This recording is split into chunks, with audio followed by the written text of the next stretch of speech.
Sir నమస్తే, మీ పేరు? నా పేరు కౌజు సూర్యనారాయణ నెహ్రూ అండి. ఏం చేస్తుంటారు సార్ మీరు? నేను వ్యాపారం చేస్తాను. ఎక్కడ సార్ మీది? నాది కాకినాడ జిల్లా, కాకినాడ. డేటా సెంటర్కి సంబంధించి గ్రౌండ్ స్టోన్ సెరమనీ కార్యక్రమం కూడా చేశారు. అసలు ఎలా అనిపిస్తుంది డెవలప్మెంట్ పరంగా ఈరోజు రాష్ట్రంలో ఏ విధంగా ఉందంటారు? ఈరోజు కూటమి ప్రభుత్వం వచ్చిన తర్వాత ప్రతి మనిషి కూడా చాలా హ్యాపీగా ఉన్నాడు. ఎందుకంటే గతంలో ఈ రాష్ట్రంలో ఎవరు ఉండాలి ఎవరు ఉండకూడదు అనేది ఒక భయభ్రాంతికి గురైపోయిన ప్రజలందరూ కూడా ఇవాళ హ్యాపీగా ఉన్నారు. ఇంకా మీరు అడిగారు డెవలప్మెంట్ విషయంలోకి వచ్చారు అంటే దానికి చెప్పుకుంటా పోతే ఇంకా చాలా ఉంది. గత ప్రభుత్వం ప్రజల యొక్క ఎలాగ ఇబ్బంది పెట్టారు, ప్రజలను ఏ విధంగా చేశారనే దాని మీద చాలా ఉంది. మీరు డెవలప్మెంట్ విషయం మీద అడిగారు కాబట్టి ఇవాళ రాష్ట్రంలో గతంలో గంజాయిని మారక ద్రవ్యాలని ప్రోత్సహించేవారు.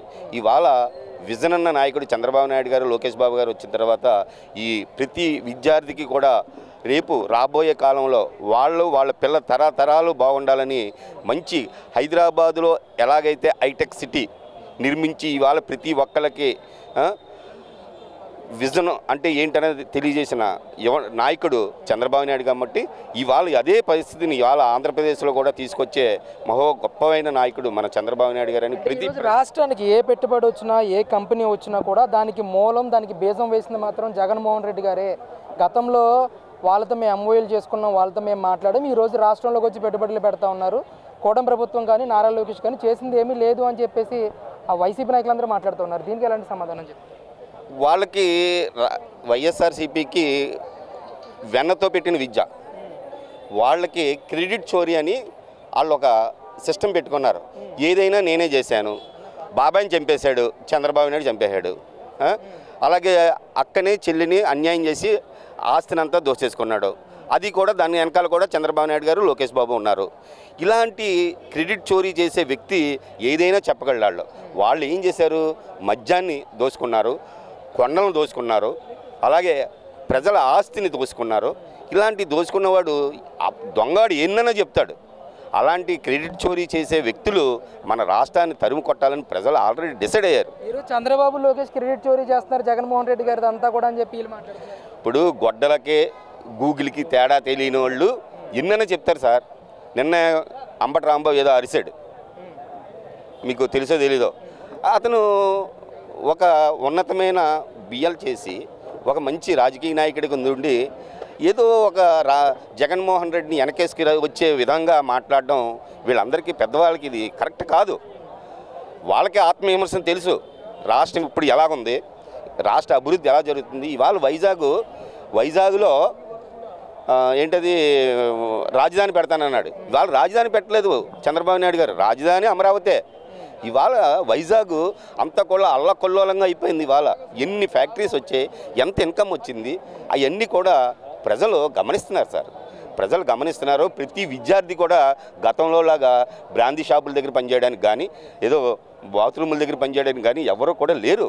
ఇవాళ గూగుల్, ఇవాళ హైటెక్ సిటీ ఇలాంటి వాటి మీద చదువుకుని అందరూ కూడా చేస్తున్నారు. ఇవాళ వాళ్ళు ఎంత నీచమైన పరిస్థితి ఏంటంటే, పేదవాడికి 5 రూపాయలు పెట్టి భోజనం పెడితే దాన్ని కూడా వాళ్ళు విమర్శించే స్థాయికి వచ్చారంటే వాళ్ళు ఇంకా దాన్ని మనం వాళ్ళు ప్రతి వ్యక్తి కూడా మాట్లాడడానికి కూడా సిగ్గుపడుతున్నారు.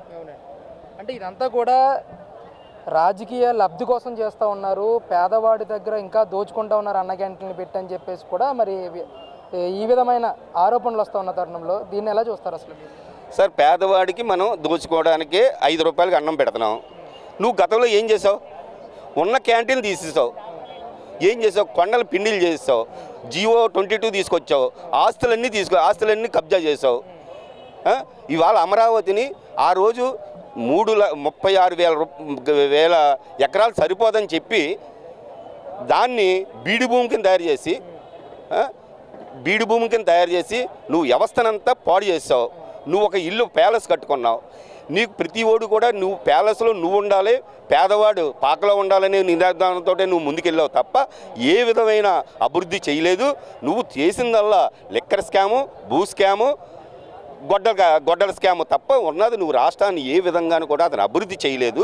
రేపు రాబోయే కాలంలో కూడా అతను ఎట్టి పరిస్థితుల్లో కూడా ఆంధ్ర రాష్ట్రంలో కనుమరుగు అయిపోయాడు తప్ప ఎక్కడ కూడా ప్రజలు ప్రశాంతంగా వాతావరణంలో గడుపుతున్నారు. పాదయాత్ర నేను చేస్తాను, ఖచ్చితంగా మనకు సపోర్ట్ ఉంటుంది ప్రజల నుంచి. ఎందుకంటే నేను గతంలో మనం మంచిగా చేసాం. ఈరోజు కూటమి ప్రభుత్వం అధికారంలోకి వచ్చిన ఈ 2 సంవత్సరాల్లోనే జగన్మోహన్ రెడ్డి ఉంటే మంచి చేసేవాడు మనకి అనే ఆలోచనకు వచ్చేసరి ప్రజలని చెప్పి ఆయన మాట్లాడుతూ ఉన్నారు. ఒక్కటి సార్, అతను మంచి చేశాడు అనేది ఒక నిదర్శనం ఏంటంటే, చేశాడా లేదన్నది నిదర్శనం ఏంటంటే, కాకినాడలో ఇళ్ల స్థలాలు ఇచ్చాడు. ఎక్కడిచ్చాడు? సముద్ర వారిని ఇచ్చాడు. నేను ఒక కాకినాడ జిల్లా గురించే మాట్లాడుతున్నాను. కాకినాడ సముద్ర వారిని ఇచ్చాడు. ఇవాళ ఒక తుఫాన్ లాంటిది కానీ ఒకటి ఏదైనా వచ్చిందంటే ఆ సముద్ర వారిని ఇచ్చే ఎన్న ఉన్నాయా? ఆ ఎన్న ఇవాళ దాని పేరు చెప్పి ఎందుకు పనికిరాని 5 లక్షల రూపాయలు కూడా వాల్యూ చేయనిది 60 లక్షల రూపాయలు వాల్యూ కట్టి అతను డబ్బు దోచుకొని ఇవాళ అక్కడ ప్రజలందరినీ నమ్మించి మోసం చేసి అక్కడ ఇల్లు కట్టుకోలేక బయటికి వెళ్ళలేక ఇవాళ మేము సర్వే చేస్తుంటే ప్రతి ఒక్కరు కూడా కళ్ళంటి నీళ్లు పెట్టుకుని బాబు మాకు సరైన మార్గంలో మాకు మంచి ఇల్లు ఇప్పించండి అని చెప్పాడు తప్ప ఇలాంటి కళ్ళబోలు కబుర్లు చంద్రబాబు నాయుడు గారు చెప్పరు. రాష్ట్రం ప్రతి ఒక్కరు కూడా డెవలప్ అవడానికి ఆహర్నిశలు కూడా ఇవాళ 76 సంవత్సరాల్లో కూడా నిరంతరం కష్టపడుతుంటే ప్రజలు నమ్ముతున్నారు. ఇవాళ బటన్ నొక్కేసి నేను చేశానని కాదు, ఇవాళ అమ్మఒడి ఇచ్చాం, మనం తల్లికి వందనం ఇచ్చాం. ఆడ అమ్మఒడి అని చెప్పి ఒక మనిషికి ఇచ్చాడు. మేము తల్లికి వందనం అని ఇచ్చారు చంద్రబాబు నాయుడు గారు. తల్లికి వందనం ఇంట్లో ఎంతమంది పిల్లలు ఉంటే అంతమంది పిల్లలకు కూడా ఇచ్చారు. అదే ప్రైవేట్ స్కూల్లో ఇచ్చారు. ఇవాళ రాష్ట్రంలో ప్రగతి పదంలో నడిపించడానికి ముందున్నటువంటి చంద్రబాబు నాయుడు గారు ప్రజలందరూ గమనిస్తున్నారని, ఇంకా ఈ కళ్ళబొల్లు కాదు మీరు పాదయాత్ర కాదు దొల్లుకుంటూ వచ్చినా సరే మిమ్మల్ని ఎవరో ఆహ్వానించారని ఇవాళ సభాముఖంగా తెలియజేస్తున్నారు.